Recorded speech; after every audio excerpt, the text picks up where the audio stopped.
Welcome to the first lesson about creating trousers. In this first lesson, we show how to import, identify, and organize trouser patterns. We also cover some tips and requirements when preparing trouser patterns specifically for 3D. You can follow along the lessons by downloading the files from the Download section. Let's try and recall what are some of the best practices when preparing patterns for import into VStitcher. Which of the following do you think are best practices when preparing the patterns? A. Prepare only the net pattern with no allowance and no shrinkage. B. Prepare the patterns with allowance, as we can remove the allowance in VStitcher. C. Prepare the patterns with as much information as possible: pocket placement, belt loop, placement button, position, etc. If your answers are A and C, then you are correct. It's important when preparing in our 2D CAD, we only export the net patterns. This applies for all patterns, including the welt pocket patterns and pocket bags.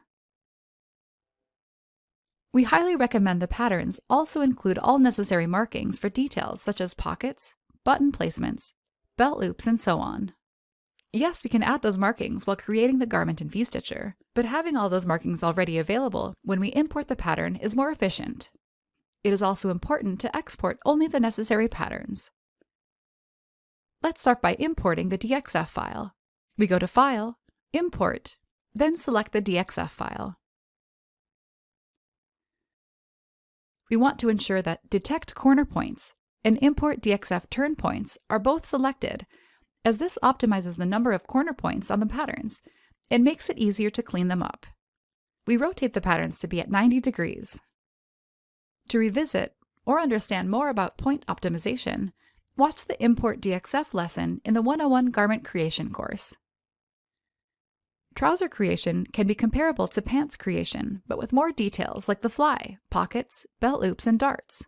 There are many more patterns, and it can get quite confusing, so it's important that we identify and organize the patterns at the start. Before that, we look at the technical specification sheet to have a better understanding of what we are creating. We are creating a flat front trouser. It has an extended waistband with 7 belt loops. It has side pockets. On the back of the trouser, there are double back darts and jetted pockets. A crease line is also ironed on the front and back of the trouser. Let's look at the patterns in the 2D window. We enable the piece information to easily identify the patterns. We identify the main leg patterns first. Here we have the left and right front leg patterns and the back leg patterns. Then we have the left waistband and the right waistband.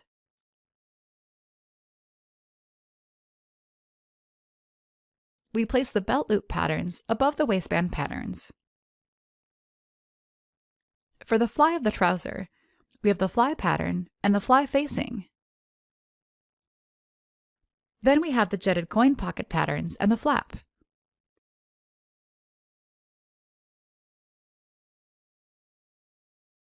For the side pockets, we have the pocket facing and the top and bottom pocket bags. For the back pocket, there is the pocket bag and the pocket facing, which will be attached to the inside of the pocket bag. The pattern for the jetted back pocket is not available, but we can create it later. We arrange the patterns in this manner. You can pause the video here if you need more time to identify and organize the patterns. The next step is to create symmetry. For the front leg patterns, we can see that they are not symmetrical because of the internal lines within the pattern. We make them into a symmetrical pattern so that it's much easier to stitch the garment. To do so, we want one side of the leg to have all the internal lines that have been added to both sides. We flip one side of the leg.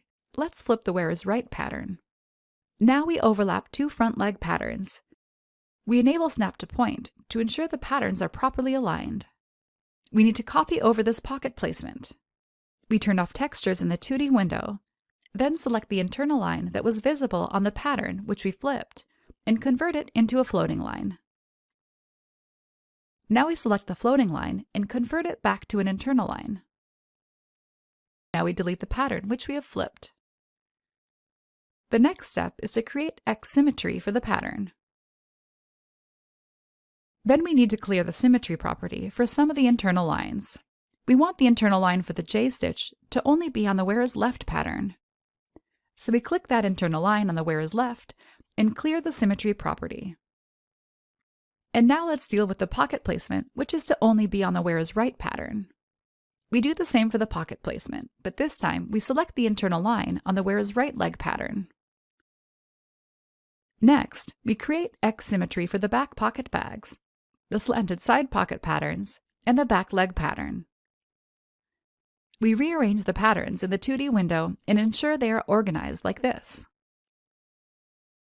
And now we have finished identifying and organizing the trouser patterns. Don't forget to save your file before moving to the next lesson.